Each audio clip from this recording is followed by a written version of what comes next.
Good morning Odisha. आज जनवरी 5 तारीख शुक्रवार 30 टी गुरुत्वपूर्ण न्यूज ऊपर आसंतु नजर पकाइबा। आपण मानक भलो पाइबा स्वरूप गोटे गोटे लाइक निश्चित भाबे रखि देबे एवं चैनल को सब्सक्राइब करिवे। नंबर 1 केंद्र सरकार का बड़ निष्पत्ति रक्त अभाव रु केही मरिबे नै। रक्त बिक्री पई नुहे अर्थात वर्तमान देश रे रक्त बिक्री हेबो नै।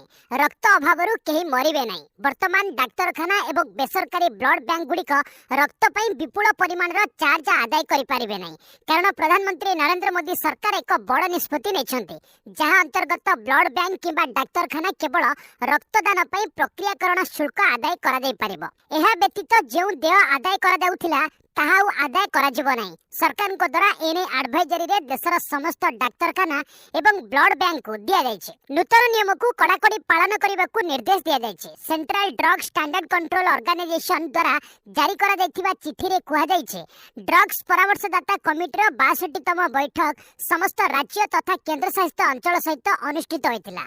ए बैठक रे निष्पत्ति निया जायछि वर्तमान रक्त बिक्री हेबो नै। नंबर 2 युद्ध मध्य रे रूसिया यूक्रेन मध्य रे हला राजीनामा। सारा विश्व रे यूएई भूमिका को उच्च प्रशंसा। रूसिया और यूक्रेन मध्य रे युद्ध जारी रहिछि। जेबेठारु ए युद्धर सूत्रपात हेलानी सेबेठारु प्राय देश एथिरे मध्यस्थता करबा को उद्यम करछन्ते, हेले सब उद्यम विफल होइछि। सेपटे लगातार जारी युद्ध जोगु दुई देशक अवस्था मध्य बेलकु बेल खराब हेबार लागिছে। एथिरे एबे यूनाइटेड अरब एमिरेट्स यूएई युद्ध विध्वस्त दुई देशक मध्य रे एक बुझामणा कराइबारे सफल होइछि। फलरे उभय देशर सैनिक दीर्घ समय परे घर को फेरी पारिछन्ते। रूसिया और यूक्रेन बुधवार यूएई मध्यस्थतारे होइथिबा एक बुझामणा रे स्वाक्षर करिछन्ते। ए बुझामणा अनुसार उभय देश शताधिक युद्धबंदी को प्रत्यार्पण करिछन्ते। यूक्रेनीय अधिकारी माने स्वीकार करिछन्ते जे यूएई को मध्यस्थता जोगु 230 यूक्रेनीय युद्धबंदी घर को फेरी पारिछन्ते। सेहीपरि रूसियार 248 सैनिक को यूक्रेन मुक्त करिছে। नंबर 3 26,000 कर्मचारी को मिलिबो ओल्ड पेंशन स्कीम रो लाभ। नवेम्बर 2005 परे सेवारे जोग देथिबा राज्य सरकार कर्मचारी को पुराना पेंशन स्कीम सुविधा प्रदान करिबार विकल्प प्रदान करिबाको महाराष्ट्र कैबिनेट गुरुवार एक प्रस्ताव को अनुमोदन करिছে। सरकारी एवं अर्ध सरकारी कर्मचारी धर्मघट करिबा परे कैबिनेट रे निष्पत्ति निया जायछि। ए निष्पत्ति रु केवल 26,000 राज्य सरकारी कर्मचारी उपकृत हेबे। ए कर्मचारी एवं अधिकारी को चाहिदा थिला जे ओपीएस पुनः स्थापित हेबा उचित। मुख्यमंत्री कार्यालय कहिछि जे नवेम्बर 2005 परे एई सेवारे जोग देथिबा राज्य कर्मचारी को ओपीएस रो विकल्प प्रदान करुथिबा प्रस्ताव को कैबिनेट अनुमोदन करिছে। नंबर 4 2028 रु डाली आमदानी करिबो नहीं भारत वेब पोर्टल जरिया रे कृषकक ठारू सीधा सड़क क्रय करा जिवो। डिसेंबर 2028 सुधा डाली उत्पादन रे भारत को आत्मनिर्भरशील करबा दिगरे केंद्र सरकार एक बड़ निष्पत्ति नेछन्ते। सरकार एक बड़ योजना आरंभ करिसन्ती जहा द्वारा देशर कृषक माने अधिक हरड़ डाली चाष करि पारिबे। सरकारी एजेंसी गुड़िक एनएफएडी एवं एनसीसीएफ एक वेब पोर्टल लॉन्च करिसन्ते, जेउथिरे हरड़ डाली उत्पादन करुथिबा कृषक माने सर्वनिम्न सहायता मूल्य रे ऑनलाइन रे पंजीकृत करी बिक्री करि पारिबे। चाषी को सेमानक उत्पाद पई टंका सीधा सड़क डीबीटी माध्यम रे सेमानक बैंक अकाउंट रे प्रदान करा जिवो। स्वराष्ट्र मंत्री अमित शाह एई वेब पोर्टल लॉन्च करिसन्ते। नंबर 5 गणतंत्र दिवस रे स्थान पाइबो ओडिशार प्रज्ञापन मेढ। नुआ दिल्ली गणतंत्र दिवस रे स्थान पाइबो ओडिशा प्रज्ञापन मेढ। ओडिशार प्रज्ञापन मेढ मॉडल मनोनीत होइतिबा सूचना मिलिছে। एने राज्य मुख्य शासन सचिव को प्रतिरक्षा मंत्रालय चिठी आसीছে।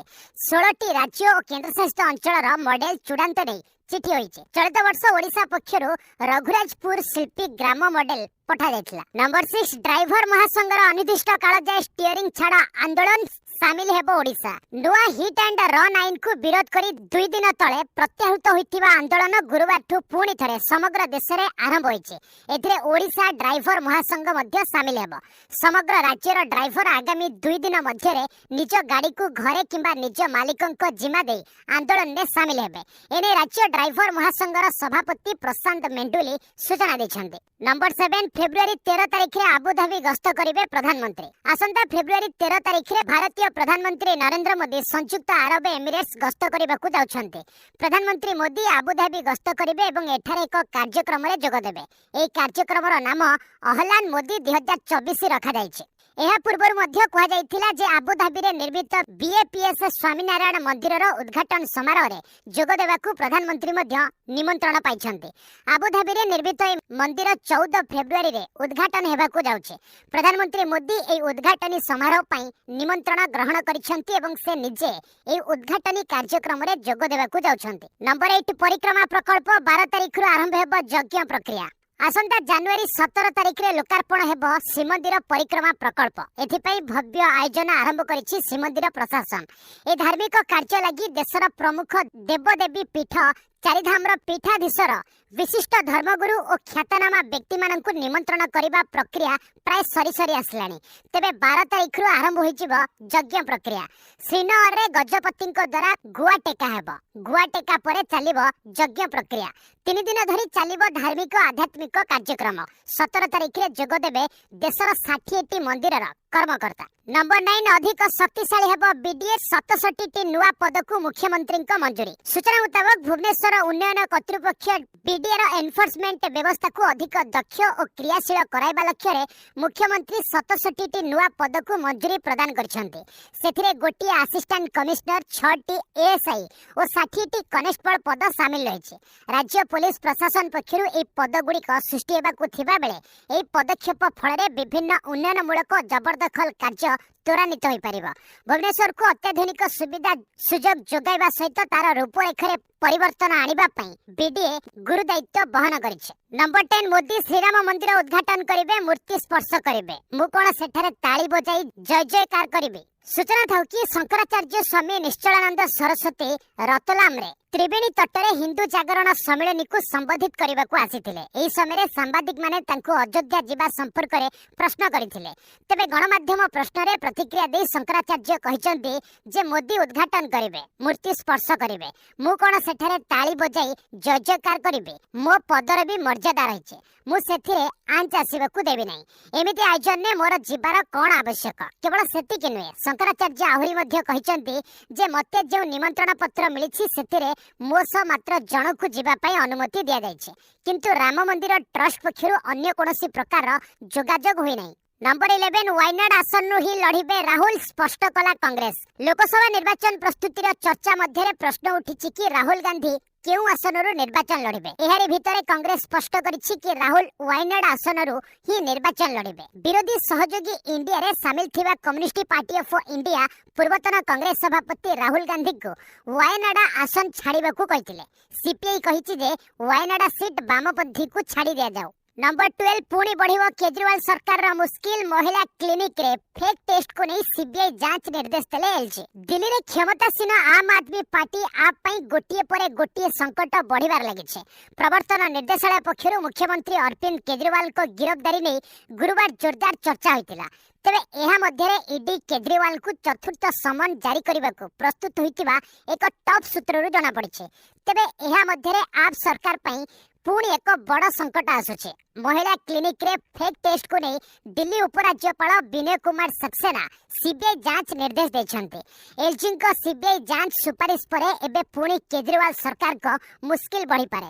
ଆପ୍ ସରକାର ନିଜର ଫାଇଦା ପାଇଁ ଫର୍ଜି ଟେଷ୍ଟ କରାଇଥିବା ଅଭିଯୋଗ ହୋଇଛି। ନମ୍ବର 13 ଲୋକସଭା ନିର୍ବାଚନକୁ ନେଇ ନେତାଙ୍କୁ ଉପଦେଶ ଦେଲେ ଖର୍ଗେ। ଆସନ୍ତା 2024ର ଲୋକସଭା ନିର୍ବାଚନ ପାଇଁ ଦେଶରେ ପ୍ରସ୍ତୁତି ଚାଲିଛି। ଏହି ସମୟରେ କଂଗ୍ରେସ ସଭାପତି ମଲ୍ଲିକାର୍ଜୁନ ଖର୍ଗେ ଲୋକସଭା ନିର୍ବାଚନରେ ବିଜୟ ନିଶ୍ଚିତ କରିବାକୁ ଆସନ୍ତା 3 ମାସ ପାଇଁ ନିଜକୁ ଦଳରେ ଉତ୍ସର୍ଗ କରିବାକୁ ଦଳର ନେତାମାନଙ୍କୁ କହିଥିଲେ। ଦଳର ନେତାଙ୍କ ଏକ ବୈଠକକୁ ସମ୍ବୋଧିତ କରି ମଲ୍ଲିକାର୍ଜୁନ ଖର୍ଗେ କହିଛନ୍ତି ଯେ ଆପଣଙ୍କର ମତଭେଦ ଭୁଲିଯାଅ, ଗଣମାଧ୍ୟମରେ ଅଭ୍ୟନ୍ତରୀଣ ପ୍ରସଙ୍ଗ ଉଠାନ୍ତୁ ନାହିଁ ଏବଂ ଦଳର ବିଜୟ ନିଶ୍ଚିତ କରିବାକୁ ଏକ ଦଳ ଭାବେ କାର୍ଯ୍ୟ କରନ୍ତୁ। ଲୋକସଭା ନିର୍ବାଚନ ପରେ ଆମେ ଏକ ବିକଳ୍ପ ସରକାର ଯୋଗାଇବାରେ ସଫଳ ହେବୁ। ନମ୍ବର 14 ଯେଉଁ କପରେ ଚା ପିଇଥିଲେ ମୋଦି ତାକୁ ନିଜ ପୂଜା ଘରେ ରଖିଲେ ମହିଳା। ନିକଟରେ ପ୍ରଧାନମନ୍ତ୍ରୀ ନରେନ୍ଦ୍ର ମୋଦି ଅଯୋଧ୍ୟାରେ ମୀରା ମାଝୀ ନାମକ ଜଣେ ମହିଳାଙ୍କ ଘରକୁ ଯାଇ ଚା ପିଇଥିଲେ। ସେ ଚା ପିଇଥିବା କପ୍କୁ ଭଲ ଭାବରେ ଧୋଇ ନିଜ ମନ୍ଦିରରେ ରଖିଛନ୍ତି ମୀରା। ପ୍ରଧାନମନ୍ତ୍ରୀ ମୀରା ମାଝୀଙ୍କୁ ଏକ ଚିଠି ଲେଖି ତାଙ୍କ ପରିବାର ସଦସ୍ୟଙ୍କୁ ମଧ୍ୟ ଉପହାର ପଠାଇଛନ୍ତି। 30 ଡିସେମ୍ବରରେ ପ୍ରଧାନମନ୍ତ୍ରୀ ମୋଦି ଉତ୍ତରପ୍ରଦେଶର ଅଯୋଧ୍ୟା ଗସ୍ତ କରିଥିଲେ। ଏହି ସମୟରେ ସେ ଉଜ୍ଜଳା ହିତାଧିକାରୀ ମୀରା ମାଝୀଙ୍କ ଘରକୁ ଯାଇ ତାଙ୍କ ପରିବାର ସଦସ୍ୟଙ୍କୁ ଭେଟି ସେମାନଙ୍କ ସହ ଚା ପିଇଥିଲେ। ଉଜ୍ଜଳା ଯୋଜନାର 10 କୋଟି ହିତାଧିକାରୀ ହୋଇଛନ୍ତି ମୀରା ମାଝୀ। ନମ୍ବର 15 ଚାଇନା ପରେ ଭାରତରେ ସର୍ବାଧିକ କ୍ୟାନ୍ସର ରୋଗୀ। कैंसर एपरि एक मारात्मक रोग जहाद्वारा सारा विश्व में प्रतिदिन हजार हजार लोकों मृत्यु घटाई थाए। कैंसर रोग भारत में यार द्रुत गति में वृद्धि पाउछि। एशिया महादेश में चाइना पर भारत में सर्वाधिक कैंसर रोगी अछंती। The Lancet South East Asia magazine report रे दर्शा जायछि जे 2019 रे भारत में 12 लाख नूतन कैंसर रोग देखिबाकू मिलिथिला। सही वर्ष 9.3 लाख रोगी कैंसर रोग रे मृत्युवरण करथिले। नंबर 16 लक्षद्वीप रे स्नॉर्केलिंग कले मोदी। प्रधानमंत्री नरेंद्र मोदी तांकर लक्षद्वीप गस्तर आकर्षणीय फोटो शेयर करछन्ते।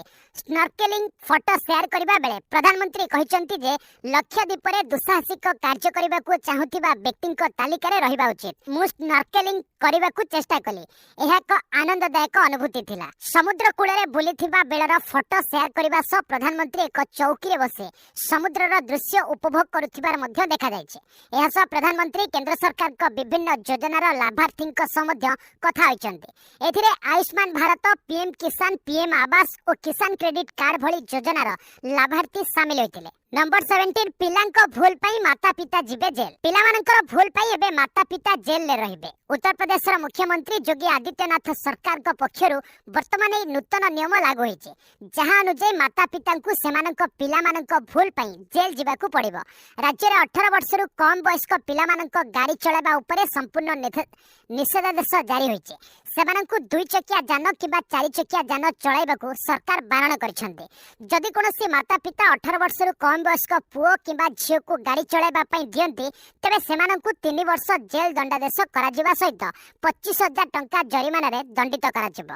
ए निर्देश उत्तर प्रदेश परिवहन ट्रैफिक कार्यालय द्वारा जारी होइছে। एहा सहित गाड़ी रो लाइसेंस मध्ये बातिल कराजिबो। नंबर 18 कांग्रेस रे जोग देले शर्मिला। आंध्र प्रदेश मुख्यमंत्री वाईएस जगनमोहन रेड्डी भौणी वाईएस शर्मिला गुरुवार कांग्रेस रे जोग दैछन्ते। से कांग्रेस राष्ट्रीय सभापति मल्लिकार्जुन खड़गे एवं एमपी राहुल गांधी उपस्थिति रे दलर सदस्यता ग्रहण करथिले। शर्मिला कांग्रेस रे जोग देबा फल आंध्र प्रदेश रे दल को मजबूत करिवो। शर्मिला आंध्र प्रदेश मुख्यमंत्री जगनमोहन रेड्डी भौणी। से कांग्रेस रे जोग देबा मात्रे से तांको पार्टी वाईएसआर तेलंगाना को कांग्रेस सहित मिश्रण करबाकू मध्य घोषणा करथिले। नंबर 19 जापान भूकंप रे मृत्यु संख्या 78 को वृद्धि। जनवरी 1 रे जापान इशिकावा अंचलर नोटो द्वीप रे घटिथिबा शक्तिशाली भूकंप रे मृत्यु संख्या 78 को वृद्धि पाइछे। एथिरे 50 रु अधिक लोक निखोज थिबा एवं 330 जन आहत होइतिबा जणा पड़िछे। भूकंप प्रभावित अंचल रे प्राय 1 लाख घरे जल जोगाण ब्याहत होइछे एवं 33,000 लोक सेमानक घर छाड़ी सुरक्षित स्थान रे अछन। नंबर 20 पाकिस्तान प्रधानमंत्री प्रार्थी भाबे बिलवाल भुट्टो मनोनीत। फेब्रुआरी 8 रे पाकिस्तान ने साधारण निर्वाचन अनुष्ठित हेबाकू जाउछे, जेउथि समस्त दल प्रस्तुति आरंभ करिसंते। एही समय रे पाकिस्तान पीपुल्स पार्टी पीपीपी एहार राष्ट्रपति तथा पूर्वतन वैदेशिक मंत्री बिलवाल भुट्टो जरदारी को एहार प्रधानमंत्री प्रार्थी भाबे मनोनीत करिछि। आगामी निर्वाचन को दृष्टि रे रखी पीपीपी एहार केंद्रीय कार्यनिर्वाही कमिटी रे एक बैठक करिथिला, जेउथि साधारण निर्वाचन पई दलर अभियान विषय रे विस्तृत भाबे आलोचना करा जायथिला। नंबर 21 पाकिस्तान सेना एबे करिबे चाष। राजनीति रे निजर संपृक्ति रखिथिबा पाकिस्तानी सेना वर्तमान चाष पई प्रस्तुत होउछि। पंजाब रो चोलिस्तान ने चाष पई सेना पक्षरु योजना करा जाउछि। वास्तव रे चोलिस्तान ने पाकिस्तान सरकार निज जमी रे चाष करबाकू जाउछन्ते, किंतु एक चुक्तिनामा अनुसार पाकिस्तान सेना मध्य ए प्रकल्प रे एक बड़ भाग नेबाकू जाउछि। ए चुक्तिनामा अनुसार पाक आर्मी 4.8 लाख एकर जमी पाइछि। चाष कार्यरु लोके दूरे जाउथिबारु पाक सेना एवं सरकार ए पदक्षेप नेउछन्ते। नंबर 22 3000 रु अधिक कर्मचारी को बहिष्कार कला digital printing and document management xerox company. CNBC रे एक रिपोर्ट अनुसार जेरॉक्स कंपनी नूतन कार्यनिर्वाही नेतृत्वर एक तालिका मध्य घोषणा करिछि। जेरॉक्स कंपनी रो ए छटे आश्चर्यजनक नुहे, कारण कंपनी 2022 डिसेंबर 31 पर्यंत 20,500 रु अधिक कर्मचारी को छटई करथिला। वर्तमान कंपनी 2024 आरंभ रे 3,000 रु अधिक कर्मचारी को चाकरी रु बहिष्कार करबाकू योजना करिछि। 2024 रे भारत रे नियुक्ति संप्रसारण 8.3% रहिबो बोली आशा करा जाउछि। एआई एमएल डाटा साइंस एवं साइबर सिक्योरिटी चाहिदा वृद्धि पाइबो। नंबर 23 10 लाख पर्यंत आय उपरे देबाकू पड़िबोनी टैक्स। बजेट रे सरकार चाकरियां को देई पारंती रिहाती। एप्रिल मे सुधा देश रे लोकसभा निर्वाचन हेबो बोली आकलन करा जाउथिबा बेले एहा पूर्वरु फेब्रुआरी 1 तारिख रे अर्थमंत्री निर्मला सीतारमण संसद रे केंद्र सरकार कई କାର୍ଯ୍ୟକାଳର ଶେଷ ବଜେଟ୍ ଉପସ୍ଥାପନ କରିବେ। ଏଣୁ ନିର୍ବାଚନ ପୂର୍ବରୁ କରଦାତା ସରକାରଙ୍କ ଠାରୁ ବହୁତ କିଛି ଆଶା କରୁଛନ୍ତି। ମଧ୍ୟମ ବର୍ଗୀୟ ଓ ଚାକିରିଜୀବୀ ଲୋକେ ଚାହୁଁଛନ୍ତି ଆୟକର ସ୍ଲାବରେ ସାମାନ୍ୟ ପରିବର୍ତ୍ତନ ହେଉ। ଚର୍ଚ୍ଚା ହେଉଛି ସରକାର ଏଥର ବଜେଟ୍ରେ ବାର୍ଷିକ 10 ଲକ୍ଷ ପର୍ଯ୍ୟନ୍ତ ଆୟକାରୀଙ୍କୁ ଖୁସି ଖବର ଦେଇପାରନ୍ତି।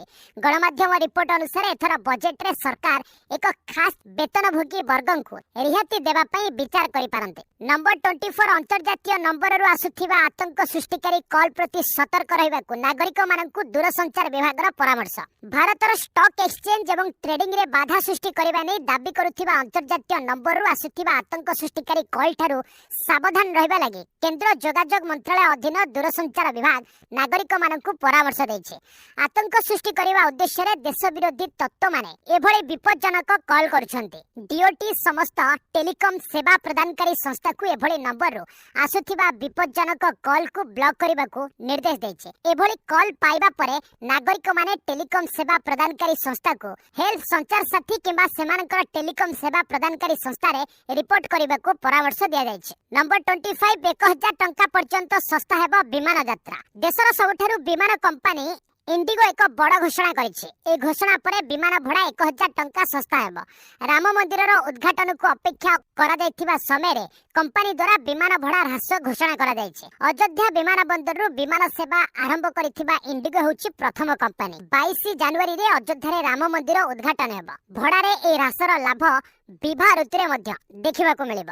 ନମ୍ବର 26 ହ୍ୱାଟ୍ସଆପ୍ରେ ୟୁଜର୍ସକୁ ଖୁବ୍ ଶୀଘ୍ର ମିଳିବ ନୂଆ ଫିଚର। ହ୍ୱାଟ୍ସଆପ୍ ନିଜ ୱିଣ୍ଡୋଜ୍ ଆପ୍ ପାଇଁ ଏକ ନୂଆ ଫିଚର ଉପରେ କାମ କରୁଛି। ଖୁବ୍ ଶୀଘ୍ର ଆପଣଙ୍କୁ ୱିଣ୍ଡୋଜ୍ ଆପ୍ରେ ଭିଡିଓ ଆଣ୍ଡ ଭଏସ୍ର ଏକ ଅପସନ୍ ମିଳିବ, ଯାହା ସାହାଯ୍ୟରେ ଆପଣ ଇନପୁଟ୍ ଏବଂ ଆଉଟପୁଟ୍ ଡିଭାଇସ୍ ବାଛିପାରିବେ। ଅର୍ଥାତ୍ ଆପଣ speaker, laptop speaker, headphone, earphone ଆଦି ମଧ୍ୟରେ ସୁଇଚ୍ କରିପାରିବେ।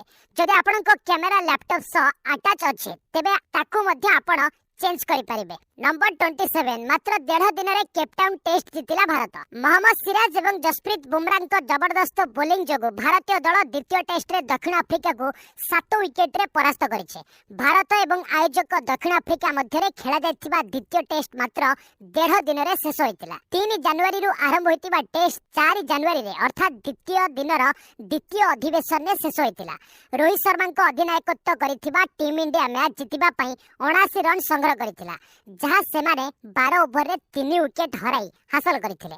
ଭାରତ ପାଇଁ ସିରାଜ ପ୍ରଥମ ଇନିଂସରେ 6 ୱିକେଟ ନେଇଥିବା ବେଳେ ବୁମରା ଦ୍ୱିତୀୟ ଇନିଂସରେ 6 ୱିକେଟ ନେଇଥିଲେ। ପୁରା ମ୍ୟାଚ୍ରେ ବୋଲରମାନେ ପ୍ରାଧାନ୍ୟ ବିସ୍ତାର କରିଥିଲେ। ନମ୍ବର 28 ନୂଆ ଭୂମିକାରେ ନଜର ଆସିବେ ଡେଭିଡ୍ ୱାର୍ଣ୍ଣର। ସିଡନୀରେ ଖେଳାଯାଉଥିବା ଅଷ୍ଟ୍ରେଲିଆ ପାକିସ୍ତାନ ଟେଷ୍ଟ ମ୍ୟାଚ୍ ହେଉଛି ଡେଭିଡ୍ ୱାର୍ଣ୍ଣରଙ୍କ କ୍ୟାରିୟରର ଶେଷ ଟେଷ୍ଟ ମ୍ୟାଚ୍। ଏହାପରେ ସେ ଅଷ୍ଟ୍ରେଲିଆର ଟେଷ୍ଟ ଜର୍ସିରେ ଆଉ ପଡ଼ିଆକୁ ଫେରିବେ ନାହିଁ। ତେବେ ଏହି ସମୟ ମଧ୍ୟରେ ଟେଷ୍ଟ କ୍ରିକେଟରେ ତାଙ୍କର ନୂତନ ଅବତାର ବିଷୟରେ ଆଲୋଚନା ଆରମ୍ଭ ହୋଇସାରିଛି। ୱାର୍ଣ୍ଣର ଆଗକୁ କମେଣ୍ଟେଟର ଭୂମିକାରେ ନଜର ଆସିବେ। କମେଣ୍ଟେଟର ଭାବରେ ଡେଭିଡ୍ ୱାର୍ଣ୍ଣରଙ୍କ ପ୍ରଥମ ସିରିଜ ଭାରତ ବନାମ ଅଷ୍ଟ୍ରେଲିଆ ହୋଇପାରେ। ଟିମ୍ ଇଣ୍ଡିଆକୁ ଚଳିତ ବର୍ଷ ଶେଷରେ ଅଷ୍ଟ୍ରେଲିଆ ଗସ୍ତ କରିବାକୁ ପଡ଼ିବ।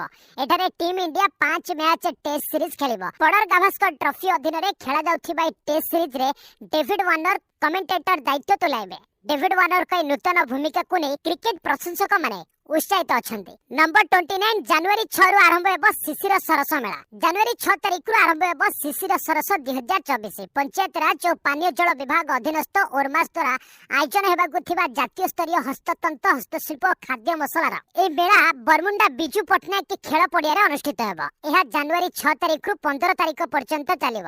ଏହି ଜାତୀୟ ସ୍ତରୀୟ ମେଳାରେ ମୋଟ 400ଟି ଷ୍ଟଲ୍ ଖୋଲାଯିବ।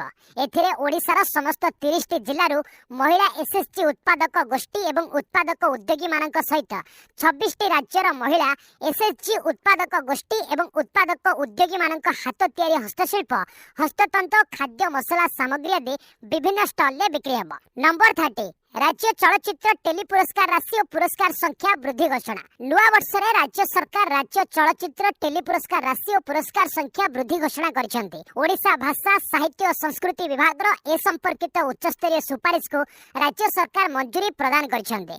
सूचना मुताबक ए वर्धित पुरस्कार राशि और संख्या 2020, 2021 और 2022 3 वर्ष 32तम 33तम 34तम राज्य चलचित्र पुरस्कार क्षेत्र में लागू हेब।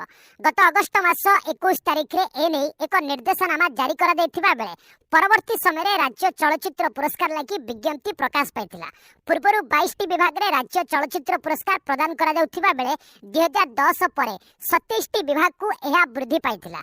वर्तमान ताहा वृद्धि पाई 33टी विभाग रे पहुंचीथिबा बेले 6टी विभाग मध्य रे श्रेष्ठ खलनायक खलनायिका, best film for wholesome entertainment, writing on Odia cinema special effect designer award रही। बस आज एट रखा पुणी ने लेटेस्ट अपडेट से पर्यंत विदाय नौछि।